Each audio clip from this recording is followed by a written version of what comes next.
You guys already know what time it is. I don't need to tell you. Well, let's get into it.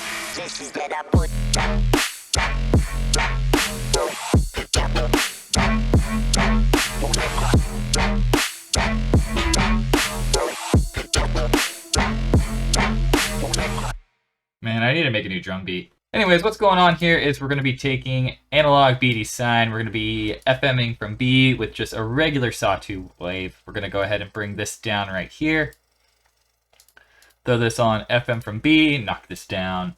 And what we're going to do is we're going to do a similar thing to what we did in the cello video, which is to have this cranked up, but then we're going to use an LFO to slowly sweep side to side, or well, not even side to side, bipolarly about 10, 7, like that.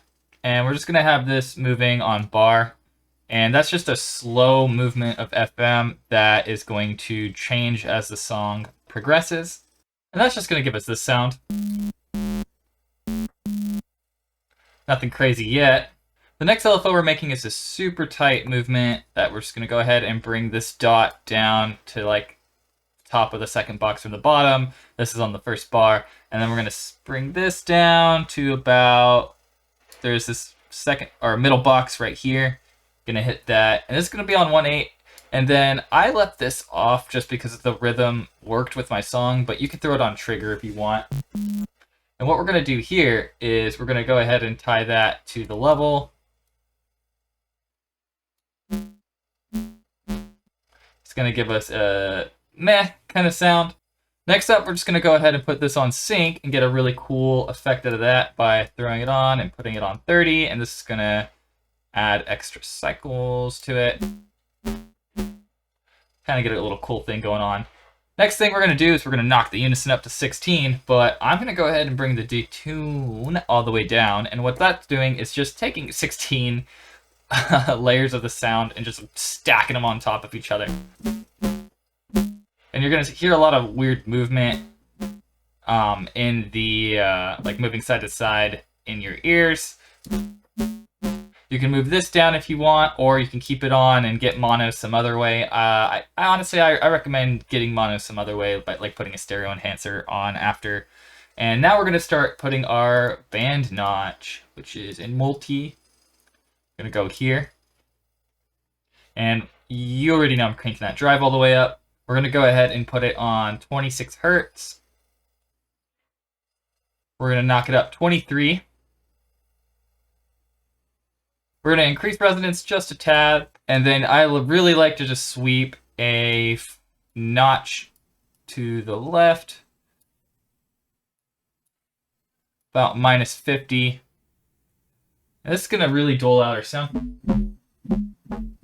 Give us a cool wobble. I don't use the sub in this because I had my own sub going on. So let's go ahead and do something weird with the hyperdimension, which is just crank it to 85%. And normally I would always mix it right here, but I didn't do that this time, which I guess is fine.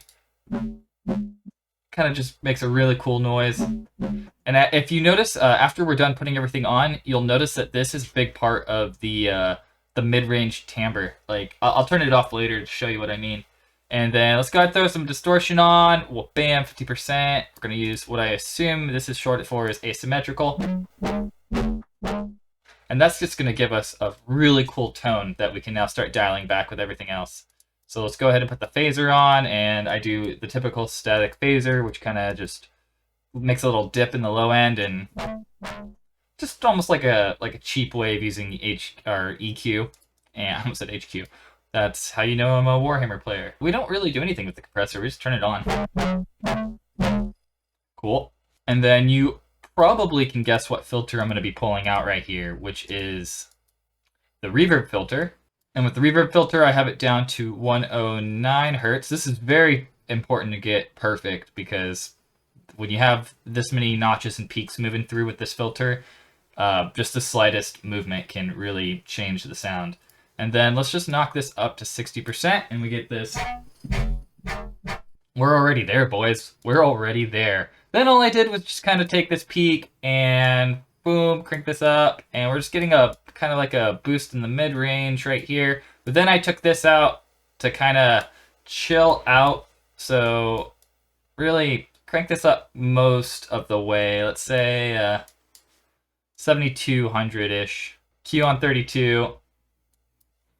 This I have up at like 1,300, and then just going up about 5.5.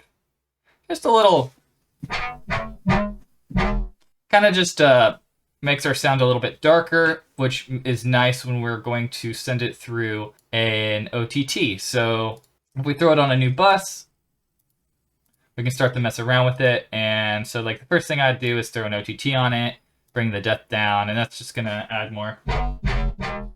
It just helps. Just a little bit.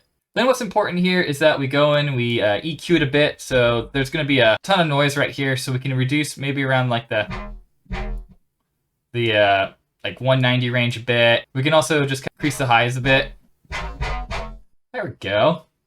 Since it's moving all over the place because of the Unison, we can either go into the sound itself and remove it all by turning off the random phase, or you can just mono it out, but I don't really know how that's going to affect things. It's up to you. You'll notice if you turn off the hyper here, make it kind of a lower sounding bass, that tone really comes out with the hyper and the distortion. So it's up to you to kind of decide how to work with that. You get another cool bass by increasing the octave here. My ears.